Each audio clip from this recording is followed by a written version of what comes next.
Hoy nos acompaña el profesor Michael Hudson, economista de fama mundial y autor de bestsellers. Bienvenido de nuevo al programa. Bueno, gracias por invitarme de nuevo, Glenn. Recientemente, el secretario de Estado, Marco Rubio, explicó que el orden global de posguerra no solo está obsoleto, sino que ahora se está utilizando en nuestra contra. Eso es lo que significa obsoleto. Está funcionando exactamente como se suponía, pero Estados Unidos ya no es el beneficiario. Oh, exactamente. Y para mí, pensé un poco en lo que antes se denominaba el imperio del libre comercio. Si estás en la posición hegemónica, a menudo este sistema puede funcionar a tu favor. Si no lo estás, se espera que el libre comercio sea reemplazado por lo que se puede llamar comercio justo. Pero es interesante en lo que respecta al orden global de posguerra, porque hay, supongo, un sentimiento creciente de que el orden económico posterior a la Segunda Guerra Mundial ha llegado efectivamente a su fin. Y por lo tanto, Estados Unidos está buscando su propia alternativa. No está claro en términos más precisos en qué consiste exactamente esto.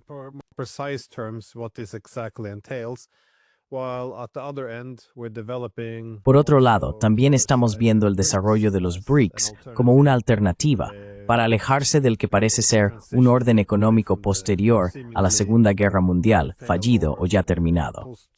Puede que sea una simplificación excesiva, pero parece que existen al menos estos dos caminos diferentes. Así que realmente quiero explorar contigo tanto la visión de Estados Unidos como la de los BRICS para reemplazar esta era posterior a la Segunda Guerra Mundial. De hecho, recientemente me enviaste un capítulo sobre este tema, donde te referías a un problema similar como un conflicto civilizacional. Me preguntaba si podrías desarrollar un poco más esta idea.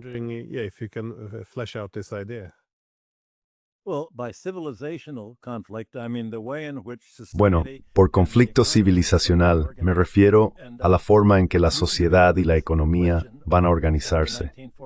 Comenzaste tu pregunta con el orden de posguerra de 1944-1945, cuando Estados Unidos, en Bretton Woods, diseñó el Fondo Monetario Internacional y el Banco Mundial, así como el préstamo británico y la diplomacia británica, como un medio para absorber el imperio británico, y más tarde el resto de los antiguos imperios europeos, en la esfera de influencia de Estados Unidos. Así que el orden basado en reglas que creó Estados Unidos eran reglas que favorecían a Estados Unidos. Los orígenes de esto, para entender realmente la división en el tipo de mundo que tienen las economías industriales occidentales, en comparación con la mayoría mundial del 85%, se remontan mente a 2 siglos atrás, al propio despegue del capitalismo industrial en Gran Bretaña, Francia, Alemania y más tarde Snido.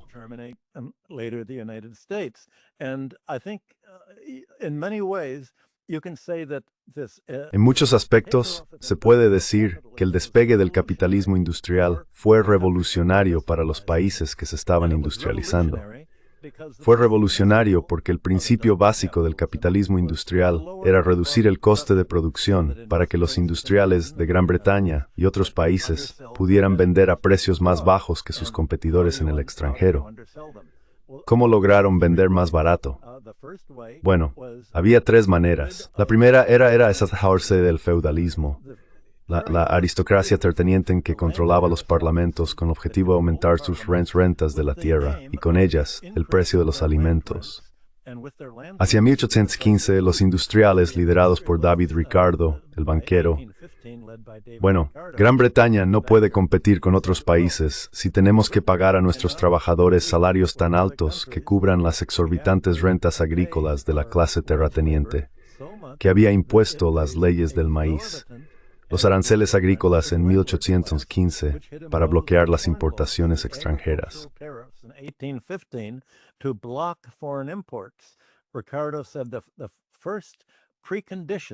Ricardo dijo que la primera condición para que un país industrial supere y compita con sus rivales es minimizar el coste de vida de la mano de obra que emplea.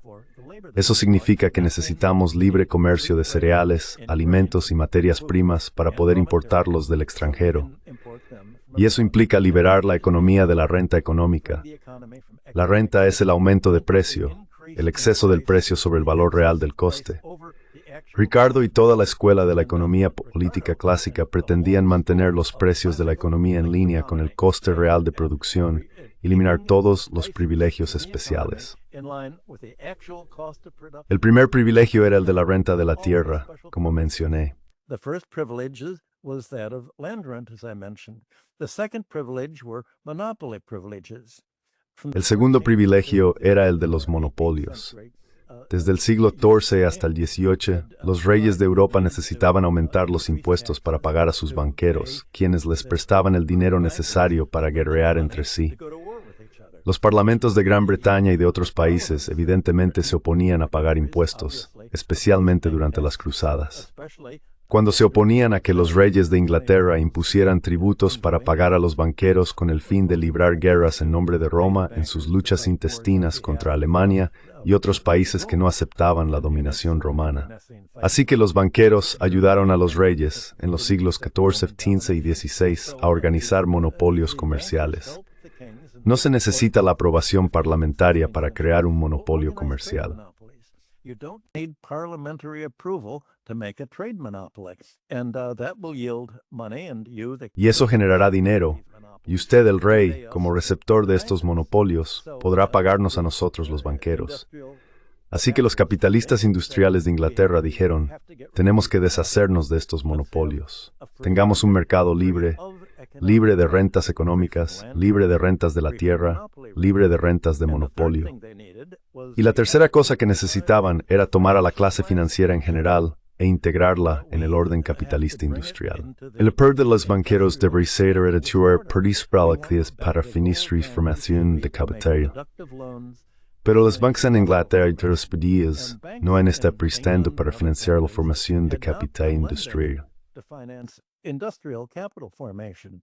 They didn't lend to the inventors. No prestaron dinero a los inventores de la máquina de vapor. James Watt, creo, tuvo que hipotecar tierras para pedir dinero prestado e invertir en sus innovaciones. Así que estas tres formas, renta de la tierra, renta de monopolio e intereses, que son una forma de renta de monopolio, debían ser eliminadas. Esa fue realmente la tarea de la economía clásica en el siglo XIX.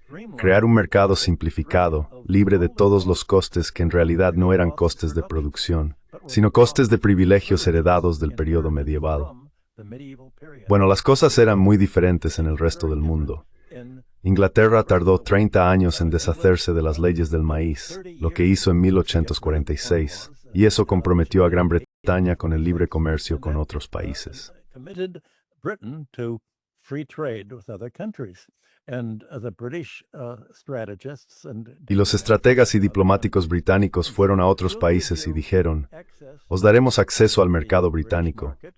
Podéis comprar manufacturas de Gran Bretaña mucho más baratas de lo que podéis producirlas vosotros mismos. Nosotros compraremos materias primas de vosotros, vuestros alimentos, vuestros minerales y otros productos, y será un intercambio beneficioso para todos. Pues bien, convencieron a Estados Unidos, al menos a los estados del sur, no a los del norte, y convencieron a la mayor parte del mundo para aceptar esta especialización de la producción, entre por un lado los países capitalistas industriales, y por otro, las economías anfitrionas productoras de materias primas.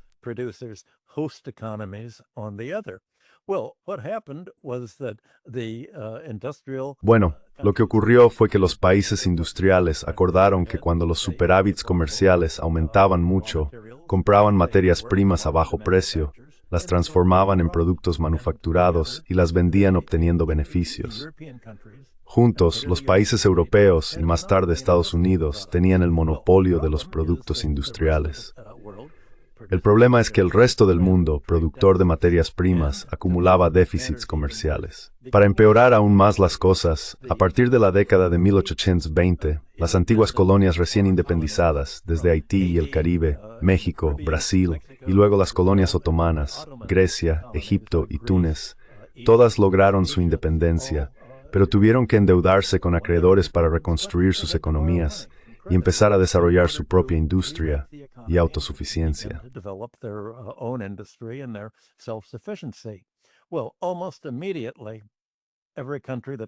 Bueno, casi de inmediato, todos los países que pidieron préstamos incurrieron en impagos. Y para finales del siglo XIX, las deudas habían crecido y los impagos se habían acumulado, tanto que los países acreedores pudieron nombrar bancos centrales o comisiones monetarias nacionales para gestionar la política fiscal de estos países que habían conseguido su independencia. Y por supuesto, en las colonias, eran Gran Bretaña, Alemania y Francia, las potencias colonizadoras, quienes dirigían todo. Y los países industriales utilizaban sus superávits comerciales para invertir en los países productores de materias primas. Invertían en ferrocarriles y comunicaciones, compraban monopolios de infraestructuras públicas, especialmente compraban tierras, plantaciones y derechos sobre recursos naturales, bosques, minerales para sí mismos.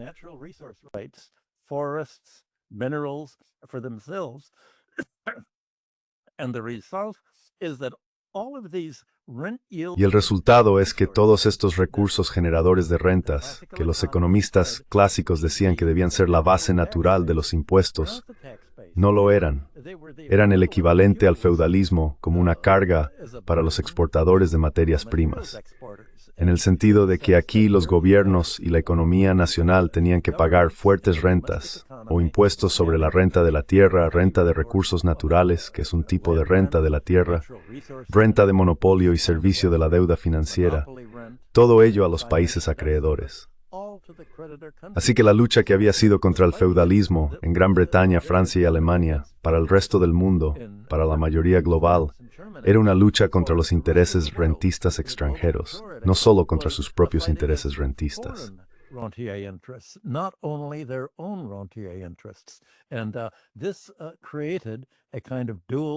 Y esto creó una especie de economía dual, como llegó a llamarse.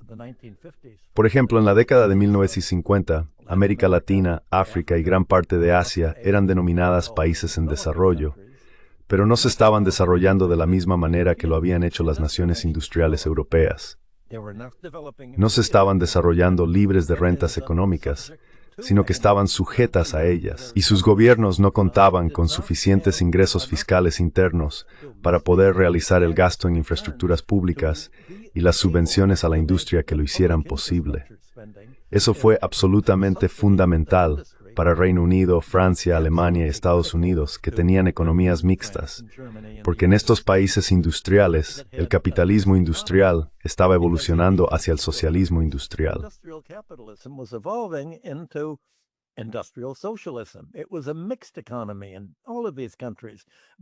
Era una economía mixta en todos estos países, porque la clase industrial decía, bueno, además de alimentar a nuestros asalariados con alimentos importados a precios más bajos, vamos a minimizar su coste de vida, proporcionando necesidades básicas, servicios básicos, educación, sanidad, transporte y monopolios naturales a precios mínimos o a precios subvencionados, o incluso gratuitamente en el caso de la educación. Vamos a hacer que nuestras economías europeas, y más tarde la economía estadounidense, sean las economías de menor coste del mundo para poder superar a cualquier posible competencia de Norteamérica, Sudamérica, el sur global, básicamente.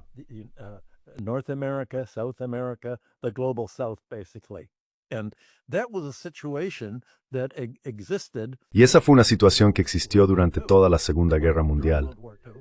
Durante la Segunda Guerra Mundial, muchos de estos exportadores de materias primas en realidad acumularon grandes cantidades de sus propias reservas extranjeras vendiendo minerales, petróleo y otros insumos a los combatientes de la guerra. Salieron de 1945 en una posición muy fuerte. En ese momento, Estados Unidos impuso sus normas del FMI y del Banco Mundial, que decían tener una doctrina de desarrollo económico que ayudaría a estos países a desarrollarse. En realidad les impidió desarrollarse. Así que en lugar de ser países en desarrollo, se convirtieron en países dependientes, no países en desarrollo, sino economías anfitrionas, en el sentido de ser anfitrionas de, se podría incluso llamar así, un parásito.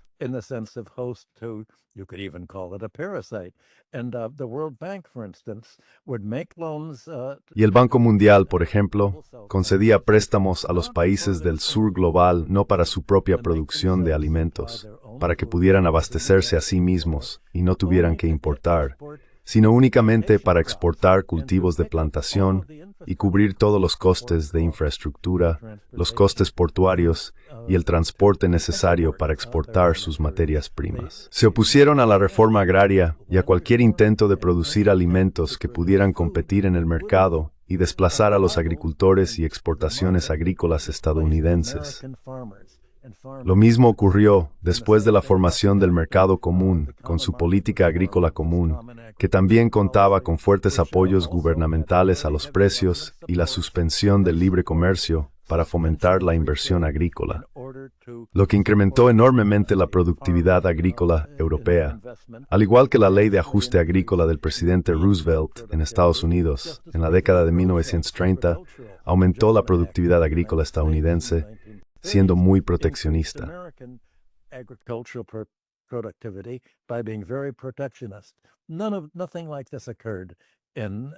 Nada de esto ocurrió en los países que eran clientes del Banco Mundial.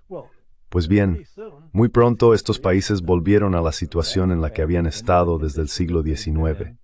Tenían déficits comerciales, tenían que pedir dinero prestado. Eso significaba que se endeudaban. Y en ese momento el Fondo Monetario Internacional intervino y dijo que la única manera de hacerse rico era empobreciéndose. Esta es una teoría que David Ricardo había desarrollado, el portavoz de los banqueros en el Comité del Bullion, en 1809 y 1810, en Gran Bretaña. Decían, ¿por qué no os enriquecéis de la misma manera que Gran Bretaña y Europa se enriquecieron? Reduciendo los costes salariales, pero no redujeron el coste salarial, bajando el coste de la vida.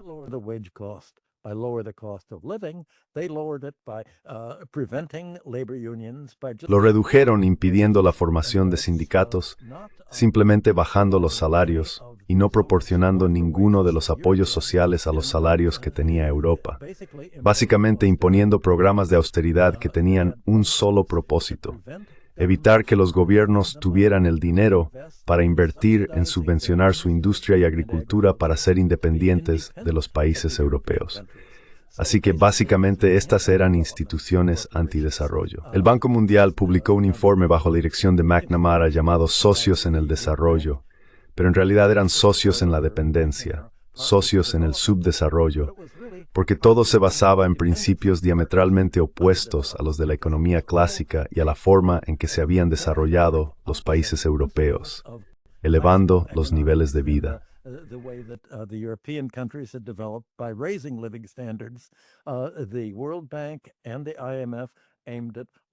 El Banco Mundial y el FMI pretendían reducir los niveles de vida, alegando que esto los haría más competitivos. Pero esto ignoraba el hecho de que los economistas estadounidenses señalaban que la mano de obra bien remunerada era mucho más productiva que la mano de obra paupérrima y mal pagada, hasta el punto de que se autofinanciaba. Así que tenías a la mano de obra de Europa Occidental y Norteamérica, de alta productividad, respaldada por fuertes subsidios estatales y provisión de necesidades básicas, y a la mano de obra poco productiva, que no contaba con ningún apoyo gubernamental o social en los países del sur global. Y ese es el problema que ha llevado a la crisis actual, que este año ha llegado a su punto álgido.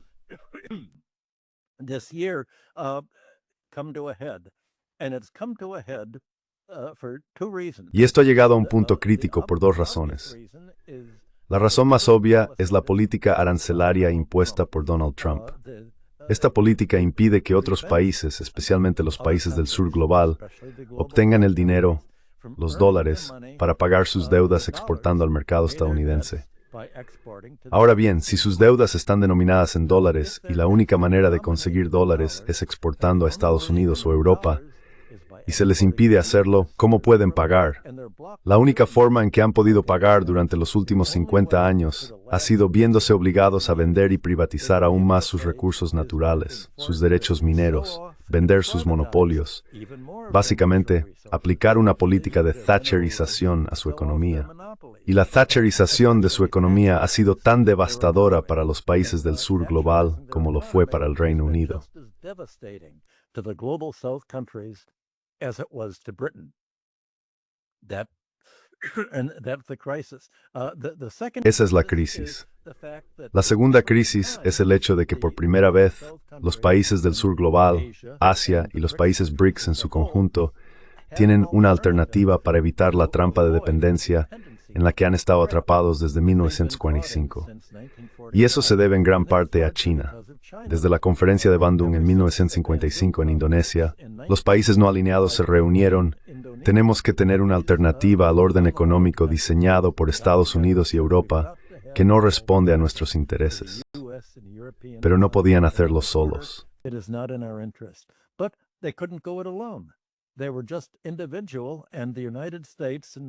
Eran solo individuos, y Estados Unidos, Gran Bretaña y Europa pudieron dividirlos y conquistarlos, llevando a cabo cambios de régimen, básicamente derrocando gobiernos que no eran afines a Estados Unidos. Y el resultado fue esta estructura de economía dual que se generó. Pues bien, se quedaron atrapados con economías thatcherizadas, incapaces de contar con los recursos fiscales con los que Europa se desarrolló. No tienen la soberanía para imponer su propio impuesto sobre la renta de la tierra y los recursos naturales, ni para crear sus propios sistemas monetarios que financiarían su propia industria. China lo hizo, pero fue necesaria una revolución en 1949 bajo Mao. Al igual que en Rusia, hizo falta una revolución que eliminara a la clase terrateniente y a la clase financiera.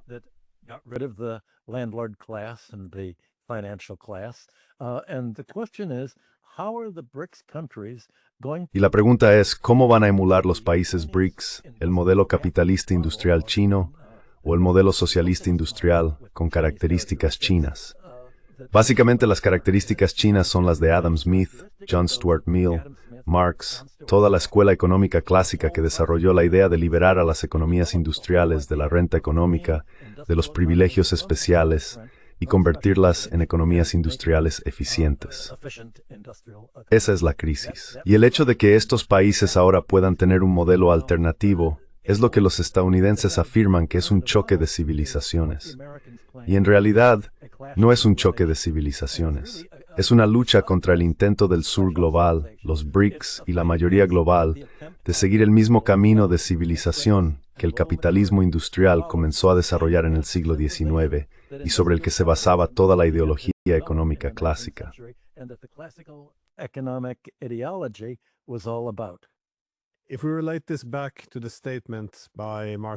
Si relacionamos esto con la declaración de Marco Rubio de que el orden global de posguerra ahora se utiliza en nuestra contra, se refiere entonces al sistema rentista, la idea de que la moneda, las tecnologías, el sistema bancario, todos estos instrumentos financieros ofrecidos por Estados Unidos, de los cuales extrae rentas, es decir, dinero, sin contribuir al proceso productivo, ¿se está eliminando a Estados Unidos de este papel? ¿Es esto a lo que Rubio se refiere cuando dice que el sistema se está utilizando en nuestra contra? ¿O se trata simplemente de las reglas generales del comercio? ¿Cómo podemos interpretar la declaración de Rubio?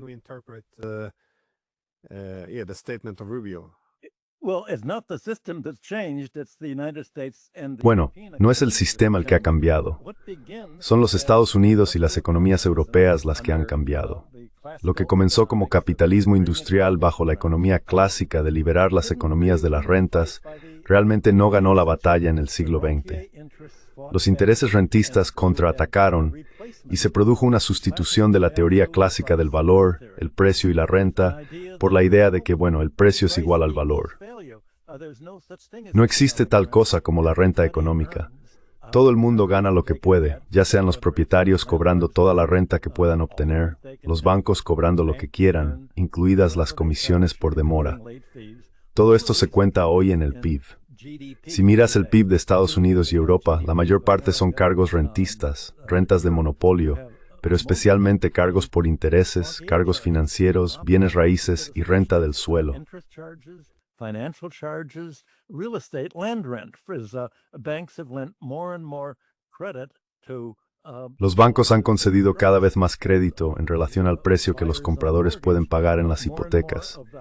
Cada vez más, los costes de la vivienda en Estados Unidos y Europa se pagan a los bancos. Así que sigue habiendo renta económica en las economías de Estados Unidos y Europa, pero los beneficiarios ya no son la clase terrateniente feudal, sino la clase bancaria, La clase bancaria se ha convertido en el principal rentista, no los terratenientes ni los monopolistas. De hecho, la clase bancaria ha sido la madre del monopolio, la madre de los trusts, organizándolos y luego prestando dinero a compradores y organizadores de trusts y adquisiciones corporativas para crear monopolios y pagar las rentas de monopolio como intereses. Lo que comenzó como capitalismo industrial, que hizo a Estados Unidos y a las economías europeas tan ricas y productivas, ha siendo parasitado al convertirse en Contrarious Cowan. Being parasitized by turning into finance capitalism. That's the central thesis of almost all of the books. Esa es la tesis central de casi todos los libros y artículos que he leído. Así que es Estados Unidos quien ha perdido su poder industrial al decidir desindustrializarse. Básicamente, la lucha de clases volvió a activarse bajo la presidencia de Clinton en los años 90, al trasladar la producción industrial fuera de Estados Unidos hacia las filiales extranjeras de las corporaciones multinacionales. Se permitió que la mano de obra extranjera realizara el trabajo, lo que impidió que los trabajadores estadounidenses se sindicalizaran y aumentaran sus salarios, porque estaban siendo reemplazados por mano de obra inmigrante, o al principio por mano de obra mexicana y canadiense, y luego por mano de obra china y de otros países extranjeros.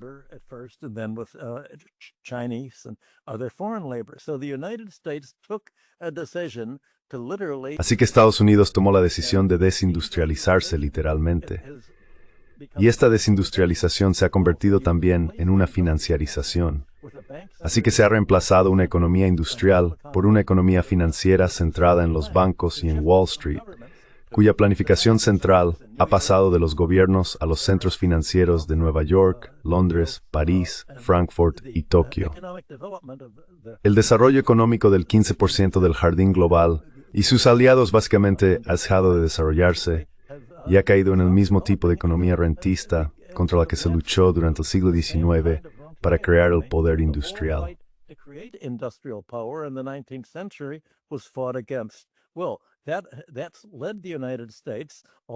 Bueno, eso ha llevado a que Estados Unidos de repente se dé cuenta de que ya no puede permitirse crear su propia autosuficiencia industrial. Entonces, ¿cómo vamos a competir?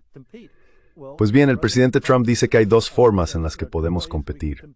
O bien obligamos a otros países a pagarnos tributo creando un imperio, o bien obtenemos rentas de monopolio y rentas financieras.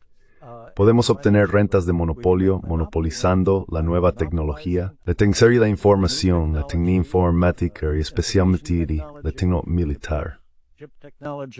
And especially military technology. We'll tell Europe increase your military spending from 1.5%. Le diremos a Europa, aumenten su gasto militar del 1,5% del PIB al 5%, pero tienen que comprar todos sus productos militares a Estados Unidos. Y eso nos ayudará a equilibrar nuestro comercio internacional y financiar nuestro déficit presupuestario al mismo tiempo. Además, también tienen que permanecer en el sistema del dólar, de modo que cualquier superávit que los países extranjeros consigan ahorrar de su superávit comercial, superávit de inversión o ingresos internos, todos sus ahorros monetarios, tengan que invertirse en valores del Tesoro estadounidense u otros valores estadounidenses en el área del dólar. Así, la riqueza y la acumulación de todo el mundo se enviarán a of all the world is to be sent to the United States, and Trump says he's going to impose 100%, maybe. Y Trump dice que va a imponer aranceles del 100% e incluso del 500% a los países que intenten utilizar sus ingresos, sus superávits comerciales y sus superávits fiscales para desarrollar sus propias economías, en lugar de subvencionar la economía de Estados Unidos. Así que esto es una guerra por parte de Estados Unidos, no solo contra la mayoría global, sino especialmente contra sus propios aliados en Europa y también en Japón y Corea del Sur. Como acabas de ver, las medidas de Estados Unidos contra Japón y su capacidad para vender automóviles en el país. Lo mismo ocurre con Corea, la imposibilidad de vender aquí sus productos industriales. Es una declaración de guerra económica contra estos otros países.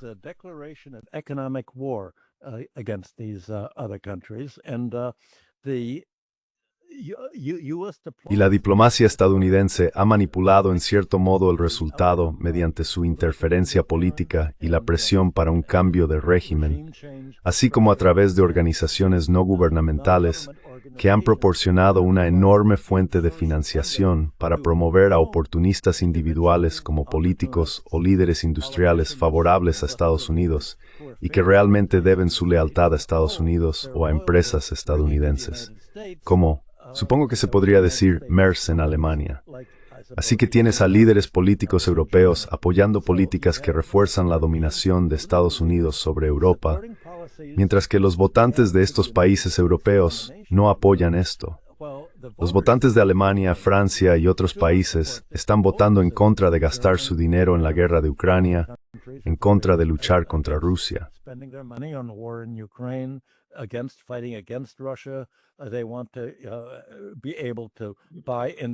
Quieren poder comprar en el mercado más barato, igual que Inglaterra quería comprar en el mercado más barato en 1815, pero están bloqueados. En lugar de comprar petróleo y gas ruso a bajo precio, se supone que deben comprar gas natural licuado estadounidense a un precio 4 o 5 veces mayor, como tú y yo hemos comentado antes. Así que Europa se ha convertido en una dependencia. Y Estados Unidos está intentando lograr esa misma hegemonía sobre los países BRICS y del sur global. El problema es que los propios países BRICS y del sur global no solo tienen gobiernos que en gran medida cuentan con el apoyo de Estados Unidos. Por ejemplo, los representantes africanos ante el Fondo Monetario Internacional y el Banco Mundial son completamente neoliberales.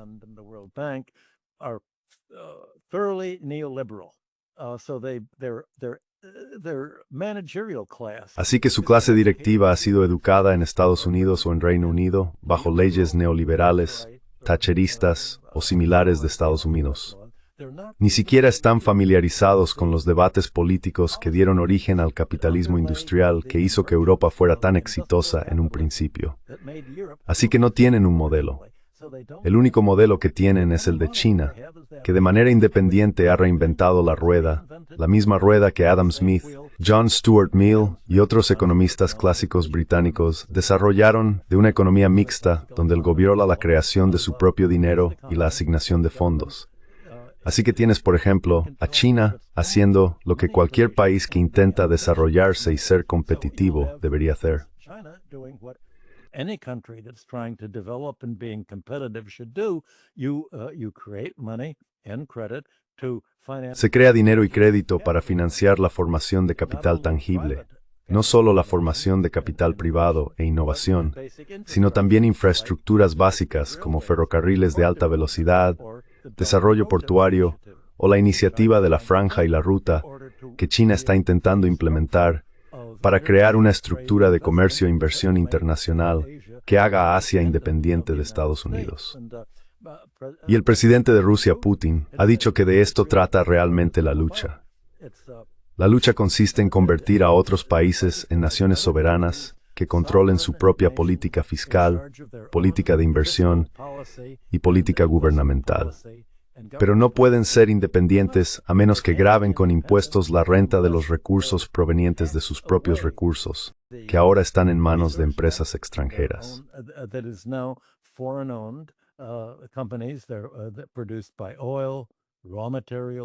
Son producidos por el petróleo, la producción de materias primas, la producción minera, los bosques. Gravar, esencialmente nacionalizar, los monopolios y convertirlos en monopolios públicos, no en monopolios rentistas de propiedad extranjera. Tienen que desrentabilizar su economía. Esa es su política. Bueno, en realidad no tienen que nacionalizar estas empresas extranjeras de petróleo y minerales. Simplemente tienen que gravar la renta económica. Y como países soberanos, deberían poder gravar la renta económica. Pero esto se trata como un conflicto civilizacional, como un ataque a la civilización occidental y a la propia democracia. En realidad es una expresión de la democracia, una expresión de su propia soberanía nacional interna.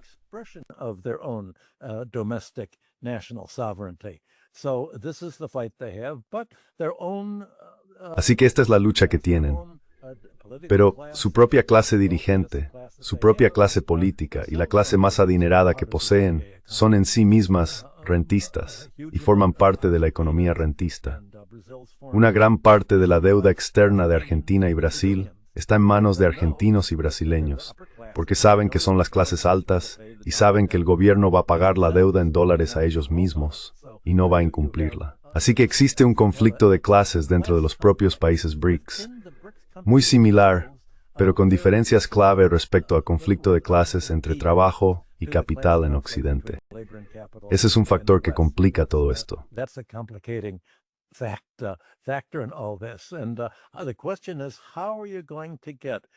Y la pregunta es, ¿cómo vas a conseguir que los países BRICS y otros países lleven a cabo el mismo tipo de reforma económica que China ha realizado de manera tan eficiente sin que haya una revolución real? Porque Estados Unidos ha dicho, si intentáis hacer una reforma, os haremos lo mismo que hicimos a Venezuela, a Irán, a Libia, a Chile. Os derrocaremos. No queremos una reforma.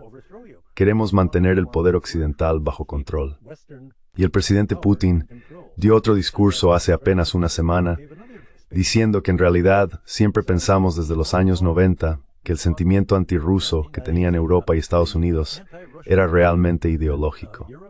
And the United States had really was ideological. It was a fight between capitalism and Fue una lucha entre el capitalismo y la ideología soviética. Y resulta que ciertamente ese era un elemento, pero en realidad solo eran antirrusos. Querían conquistarnos, querían dividirnos en 5 o 6 países diferentes y aplicar la táctica de dividir y vencer, convirtiéndonos en sus colonias. En realidad todo se reduce a un intento de Estados Unidos y Europa de controlar el mundo. Igual que bajo el capitalismo industrial intentaron controlar el mundo mediante el poder industrial y la productividad, y controlando los excedentes rentistas, excedentes financieros y rentas de los exportadores de materias primas. Resulta ser simplemente una lucha por el poder en estado puro, y en eso se ha convertido hoy en día.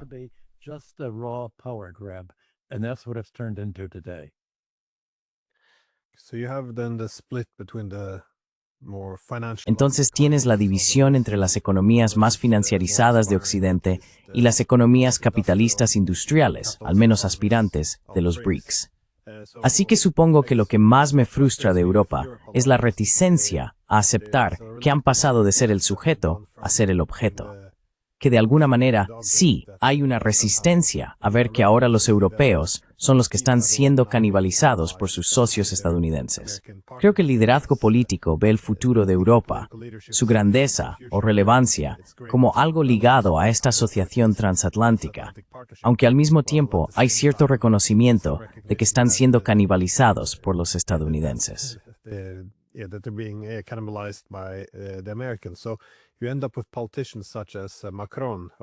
Así que acabas teniendo políticos como Macron en Francia, que oscila constantemente entre, ya sabes, no podemos permitirnos ser vasallos de Estados Unidos, y al día siguiente tenemos que mostrar solidaridad con Estados Unidos para preservar Occidente.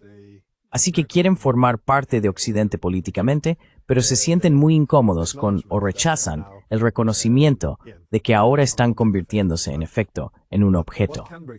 ¿Qué puede hacer BRICS ahora, entonces, en términos de ofrecer una alternativa? Porque el sistema monopolístico que presentas como la opción de Estados Unidos no parece una opción muy estable, ni siquiera sostenible. Parece muy extractivo, disruptivo, caótico y condenado al fracaso a largo plazo. Entonces, ¿qué en tu opinión debería estar buscando BRICS?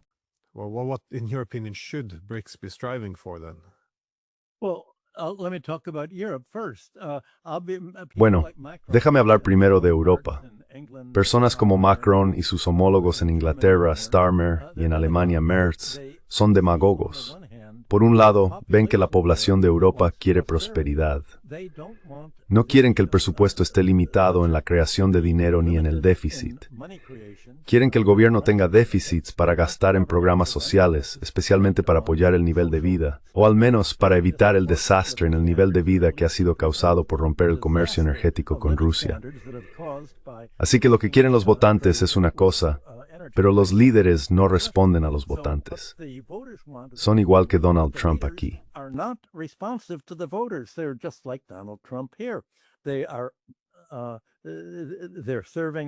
Básicamente están sirviendo a sus patrocinadores estadounidenses.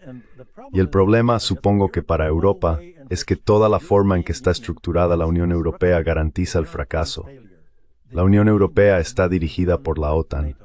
Sus responsables de política exterior son halcones militares cuyo único interés es, básicamente, estar dispuestos a empobrecer las economías europeas para luchar contra Rusia e intentar agotarla, con la esperanza mítica de que, si logran agotar lo suficiente a Rusia, ésta será incapaz de continuar la guerra en Ucrania con Europa y Estados Unidos, y habrá un cambio de régimen. Entonces, los europeos y estadounidenses podrán entrar y repartirse Rusia, como empezaron a hacer bajo Yeltsin en los años 90.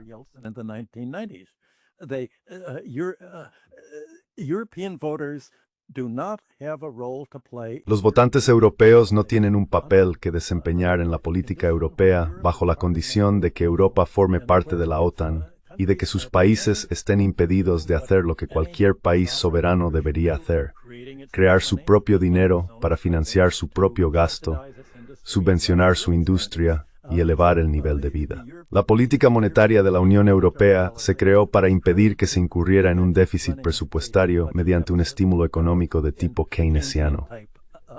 Así que Europa es. Y mientras la política europea se siga dirigiendo desde una oficina en el sótano del Pentágono, diciendo que hay que arruinar la industria dejando de importar energía rusa,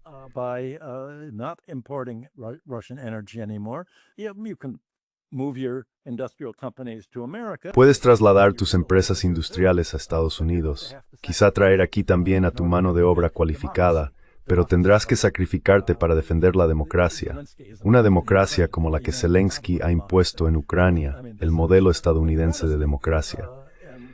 Quiero decir, esto es una farsa, y esto impide que Europa diga, bueno, no vamos a ser parte de una isla frente a la costa de Rhode Island, vamos a ser parte de Asia. Esa es nuestra posición natural, socio-comercial. Toda la prosperidad alemana provino de una integración del comercio y la inversión con Rusia. Tendrán que volver a unirse con el resto de Asia y ser simplemente otro país entre iguales. Pero dicen, no queremos ser iguales, queremos dominar. Si no podemos controlar otra economía con la que comerciamos, nos sentimos inseguros. Another economy that we trade with, we feel insecure, we feel threatened, and if America cannot control these Nos sentimos amenazados, y si Estados Unidos no puede controlar estas economías, sentimos la amenaza porque dependemos de Estados Unidos. Europa tendrá que darse cuenta de que su enemigo económico no es Rusia ni China. De hecho, China y el resto de Asia son el grupo de economías que más rápido crece en el mundo. Entonces, ¿a quién debería mirar Europa para su desarrollo comercial y de inversiones a largo plazo? ¿A una economía en declive como la de Estados Unidos o a una economía en crecimiento como la de Asia Oriental? Sin embargo, los líderes europeos dicen, estamos con la economía en declive. Vamos a reducir nuestro nivel de vida tan rápidamente como se está reduciendo el nivel de vida estadounidense, e impondremos austeridad porque ahí es donde reside nuestra lealtad. ¿Qué pueden hacer los votantes europeos ante esto, dado el modo en que está organizada la política de la Unión Europea?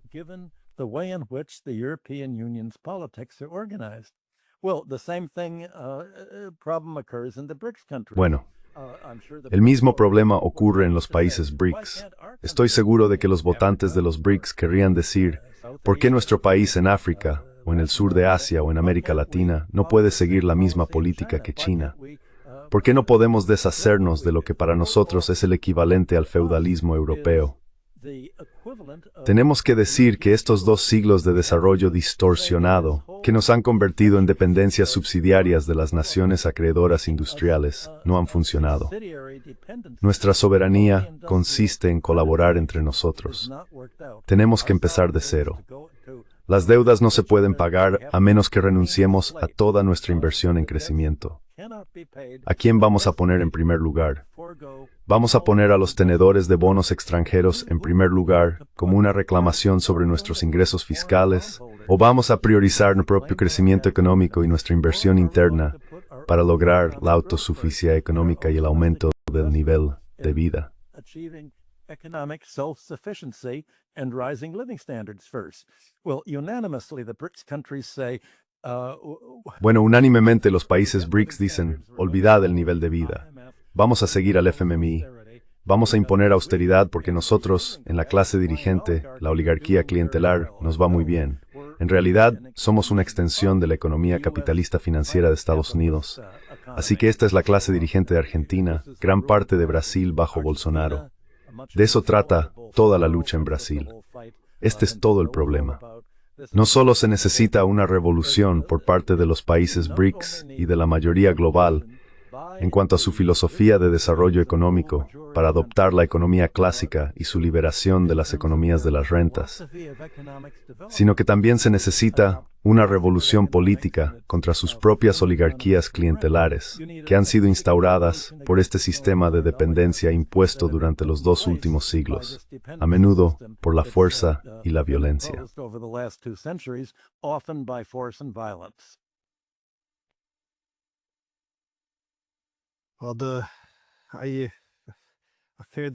Temo que es casi una ley de la naturaleza. Podemos decir que una élite política que ya no responde a los deseos de su público siempre se enfrentará a una agitación política.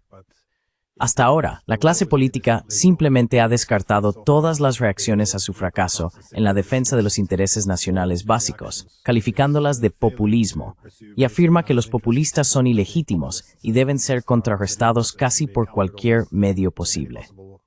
Ahora bien, esto solo funciona durante un tiempo, porque si no responden al interés nacional, se avecinará una gran inestabilidad o agitación política. Pero responder al interés nacional depende de cómo esté organizada la distribución del poder.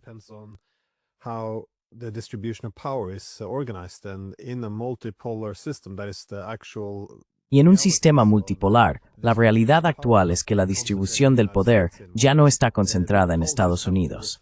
Las políticas tienen que reflejar esto de alguna manera, parece. Como dices, las élites políticas en Europa están esencialmente cumpliendo las órdenes de Estados Unidos mientras se ignoran sus propios intereses nacionales. Me pregunto, ¿cuánto tiempo puede continuar realmente esta situación? Y si habrá algún intento de, si no unirse a los BRICS, al menos buscar alguna alternativa similar. Porque creo que los europeos, aunque los estadounidenses, digas lo que digas de Trump y sus terribles soluciones a esto, al menos intentó buscar un nuevo sistema.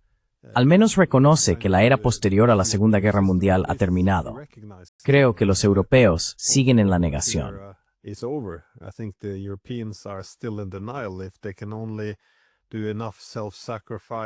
Si solo pueden hacer suficiente autosacrificio, suficiente guerra, suficiente servilismo hacia Trump, entonces de alguna manera pueden recuperar o restaurar esa era. Creo que esto es lo que tienen en común los estadounidenses, los chinos y los rusos. Creo que se dan cuenta de que esa era ha terminado, y ahora por supuesto hay intereses divididos. ¿Tienes algún comentario final sobre este, diría yo, tema tan importante? Parece que la era de los últimos 80 años, el sistema económico, está llegando a su fin, y no hay un verdadero consenso. E incluso entre las diferentes alternativas, no parece haber la claridad conceptual que uno desearía. Me gustaría ver, por ejemplo, que los BRICS tuvieran una alternativa sostenible, y mucho menos con la administración Trump.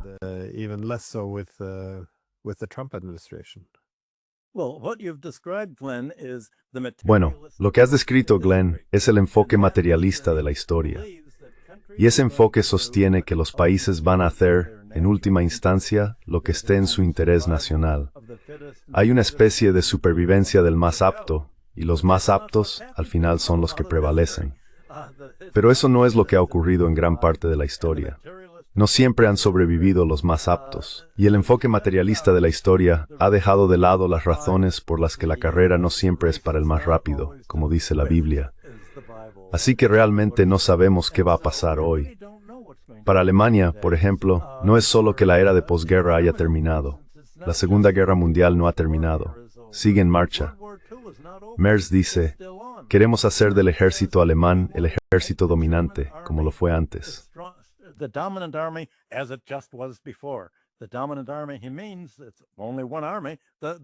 El ejército dominante al que se refiere es la Wehrmacht, el ejército nazi. Lo que está ocurriendo en Alemania es realmente un resurgimiento del nazismo. Es como si de repente volviéramos al periodo de la Segunda Guerra Mundial. En Francia estamos viviendo una dictadura en la que, a pesar de todos los chalecos amarillos y las manifestaciones por todo el país, no han conseguido deshacerse de Macron. Hay toda una obsolescencia de las constituciones políticas y de la política que ha llevado a que Starmer en el Reino Unido simplemente siga a Tony Blair como parte del desarrollo super-thatcherista. Nada de esto responde al interés nacional de estos países. No es lo que quieren los votantes, pero el sistema político se ha desvinculado de la voluntad de los ciudadanos.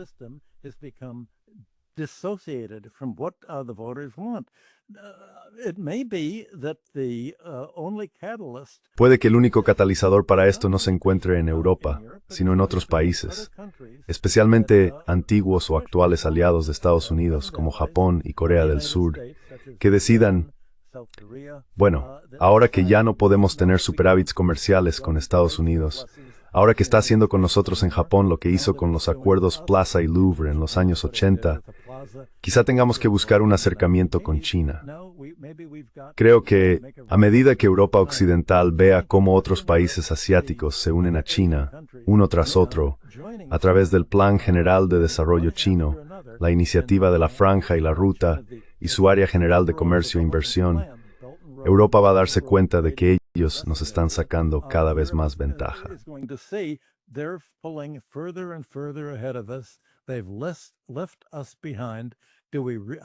Nos han dejado atrás. ¿Cuánto tiempo podemos aceptar quedarnos atrás? ¿Y qué podemos hacer para cambiarlo? Bien, la pregunta es, ¿se puede lograr esto sin una revolución? No lo sé. ¿Será una revolución pacífica? ¿Cómo se cambia una constitución que ha dejado a Europa y a las oligarquías clientelares en esta posición? Es una cuestión tanto política como económica. Así que mientras hablamos en términos de autodeterminación económica, ¿cómo afrontamos el hecho de que existe esta distorsión política de lo que tú y yo consideraríamos la lógica materialista natural de la historia?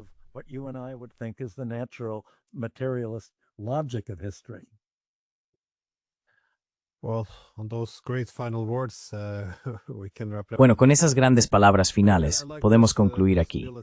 Al menos me gusta esa posibilidad, porque veo algunas señales optimistas que vienen de Asia Oriental, tanto de Corea del Sur como de Japón. Parece que ellos también se han dado cuenta de que, a medida que la era o el sistema posterior a la Segunda Guerra Mundial llega a su fin, el papel de Estados Unidos cambiará fundamentalmente, incluso llegando a canibalizar a sus aliados. Algo que, por cierto, también es evidente en la retórica hacia Taiwán. Así que, mientras esto ocurre, si ellos hacen el cambio, queda por ver si los europeos seguirán sacrificándose de esta manera. Pero no lo sé. En este momento estoy muy desilusionado con los europeos, así que sigo siendo pesimista. Pero al menos eso es una fuente de optimismo. Maidan, deveria ser una revolución. Bueno, profesor Hudson, gracias como siempre. Siempre es fascinante hablar con usted, así que gracias de nuevo. Bueno, gracias, Glenn.